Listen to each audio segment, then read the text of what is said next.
something shifted last night. Not in the way that most breaking news shifts. A headline, a reaction, a counter-reaction, and then things settle back into the usual rhythm. This was different. This was the kind of shift that doesn't reverse. And I want to walk you through exactly what happened, what it means, and where the logic of this conflict is now pointing. Because if you're only following the surface level coverage, you are missing the deeper architecture of what is unfolding. Let's start with what we actually saw. The Israelis expanded their targeting.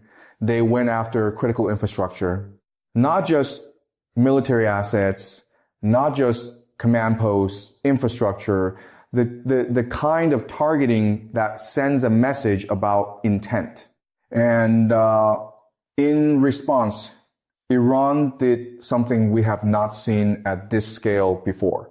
They began going after energy systems, not symbolic strikes, not warning shots, coordinated, deliberate attacks on the energy architecture that the global economy depends on. And the moment that happened, this stopped being a regional conflict and became something else entirely.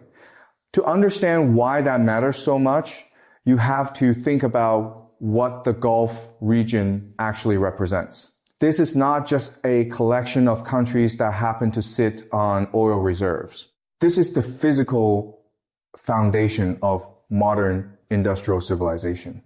Cheap, accessible energy is what makes everything else function. Your supply chains, your manufacturing base, your transportation networks, your food systems, all of it is built on top of energy. Remove that foundation, even partially, even temporarily, and the effects don't stay contained. They radiate outward. Prices move, supply chains tighten, markets respond, and suddenly a conflict that started in one region is felt in places that have nothing to do with the original dispute. So the first thing to understand is that we have crossed a threshold. We have moved from a conflict about territory or political outcomes into something that is targeting the system itself. And that is a fundamentally different kind of war. Now, here's what makes this particularly significant. This is not accidental escalation. This is not simply retaliation in the traditional sense where one side hits back at roughly the same level to signal resolve and then both sides wait to see what happens next. What Iran is doing is strategic. It reflects a clear-read understanding of their own position. They know they cannot win a conventional war against the United States and its allies. That is not a realistic path for them. So they are not trying to fight on that battlefield. Instead, they are targeting the system that supports their opponent. They are going after the economic infrastructure that sustains American power projection and its regional alliances. And that strategy, whatever you think of it, morally or politically, is coherent. It is designed to impose costs that go far beyond the battlefield. At the same time, look at what the Israelis and the Americans are pursuing. These are not limited objectives. These are not efforts to contain Iran, to push it back to some acceptable baseline and then stabilize. These are maximalist objectives. The goal appears to be the fundamental degradation of Iran's ability to function as a coherent state. You can see it in the targeting decisions, leadership, economic nodes, infrastructure. The logic is to create such intense internal pressure that the country fractures from within, that the population turns against the government, that the system collapses under the weight of the damage being inflicted on it. And here is why that combination is so dangerous. When both sides are pursuing maximalist objectives, there is no natural off-ramp. There is no point at which one side can say, we've achieved enough. Let's talk. Because the objectives themselves are absolute. One side is trying to dismantle the other. The other side is trying to break the system that supports its opponent. Neither of those goals has a halfway point. Neither of those goals can be partially achieved and declared sufficient. And so what you get is a structural condition for endless escalation. Not because either side is irrational, but because the logic of their objectives demands it. Let's talk about what this looks like going forward. Because if you follow the internal logic of this conflict, certain patterns become predictable. The first is what we might call expansion through necessity. Right now, the United States is trying to manage this from a distance. Air power, precision strikes, supporting partners on the ground. But there's a problem with that approach. Once you start targeting deeper and deeper into Iranian territory, once you start striking infrastructure and leadership, you create conditions that air power alone cannot resolve. You need to secure assets. You need to hold certain positions. And the moment you establish a physical presence to do that, you have to defend it. And defending it requires expanding your perimeter. And expanding your perimeter creates new vulnerabilities that require additional resources to protect. This is how these wars grow, not through grand decisions made in a single moment, but through a series of individually logical steps that collectively produce an outcome no one initially intended. Then consider how this conflict pulls in other actors. Because none of this is happening in a vacuum, the Gulf states are already under pressure. They are trying to manage their own security, their own relationships with Washington, their own exposure to Iranian retaliation. If any of them formally enter the conflict, the equation changes significantly. And then you have countries like Pakistan. Pakistan has its own strategic relationships in this region. It has its own internal political pressures, and Pakistan has nuclear capability. I want to be careful here because I'm not saying nuclear weapons will be used. I think that is unlikely in the immediate term. But once a nuclear armed state becomes even peripherally involved in a conflict at this level of intensity, the decision-making calculus changes for everyone. Every move is assessed with that capability somewhere in the background, and that alone alters how risks are weighed. There's also the maritime dimension, which tends to get underreported. The global economy relies on a small number of critical choke points, narrow passages through which enormous percentages of the world's energy supply moves. If those choke points are disrupted, not necessarily closed, just disrupted, the effects move through the global economy very quickly. Prices spike. Insurance costs rise. Shipping companies reroute. Supply chains that depend on predictable delivery windows start to seize up. And this is a tool that Iran understands and has the capacity to leverage. If that leverage is applied in coordination with infrastructure strikes, you get a cascading effect that amplifies the economic damage far beyond what either set of strikes will produce on its own.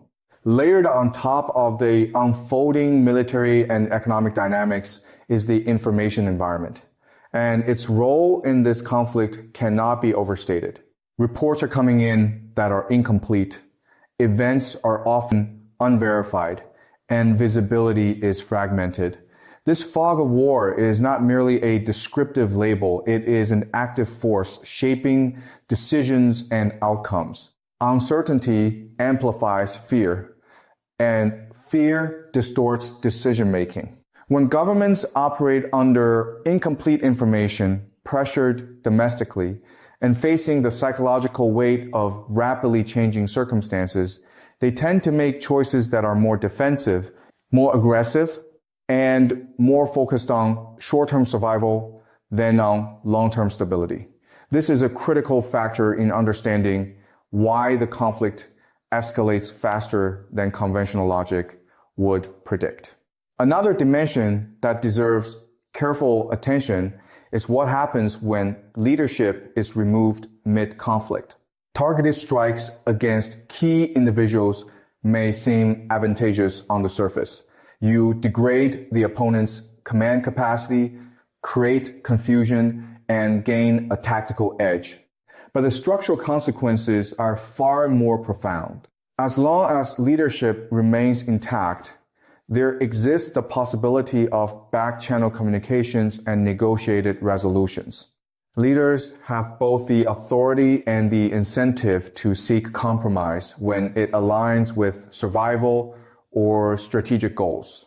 Remove those leaders, however, and a vacuum emerges, a vacuum inevitably filled by those who thrive in chaos, assert dominance aggressively, and are least willing to compromise.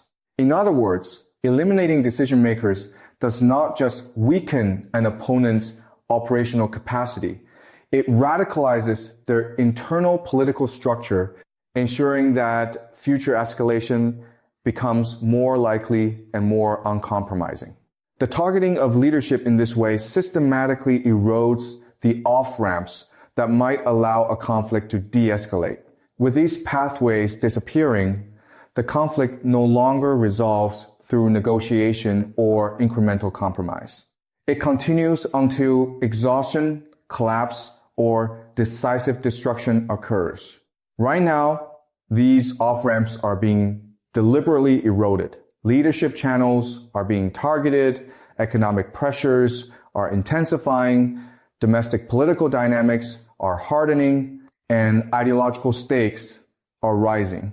Conventional cost-benefit analyses lose reliability because not all actors are operating purely from a strategic or rational perspective. For many, this conflict carries ideological or historical significance, interpreted through narratives that extend far beyond immediate territorial or political objectives. When participants perceive their actions as part of a larger, historically, or even cosmically significant mission, their tolerance for losses increases dramatically. Suffering along the way becomes secondary to the perceived importance of the struggle, and decision-making at every level, individual fighters, mid-level commanders, political leadership adapts accordingly. What emerges from this convergence of military, economic, psychological, and ideological pressures is a self-reinforcing cycle of escalation. Strikes against infrastructure amplify economic damage. Economic disruption intensifies political pressure. Political pressure drives further military escalation. Military escalation deepens ideological investment. Each dimension feeds the others, creating a conflict that is structurally incapable of containing itself. There is no single lever that, if pulled, would simultaneously slow every dynamic. The conflict grows organically, pulling in additional actors, disrupting systems, and eroding the very conditions that would allow for a negotiated resolution. It is essential to understand that when analysts say this war is getting out of hand, they are not merely referring to the intensity of individual strikes or exchanges. The real concern lies in the architecture of the conflict itself. the ways in which its constraints are disappearing, the ways in which its internal logic overrides the preferences of those who might seek de-escalation. At this stage, the momentum of the conflict largely dictates outcomes. The question is no longer whether the conflict can be stopped, but how far it will spread before it stops itself. Based on the indicators currently visible, the targeting decisions, the strategic postures, the domestic political pressures, and the ideological commitments, there is little reason to believe that the stopping point is near, and there is every reason to expect that the consequences will extend far beyond the region itself. To truly understand what is happening, it is crucial to pay attention to patterns, trajectories, and the underlying logic of decisions rather than merely the headlines of individual events. Individual strikes will be reported and analyzed, but the real story lies in the structural evolution of the conflict, the way it is systematically consuming its own off-ramps, the way it is accelerating escalation across multiple dimensions, and the way it is shaping the strategic environment for all actors involved. Right now, every signal in that architecture points in the same direction, toward a conflict that is intensifying, expanding,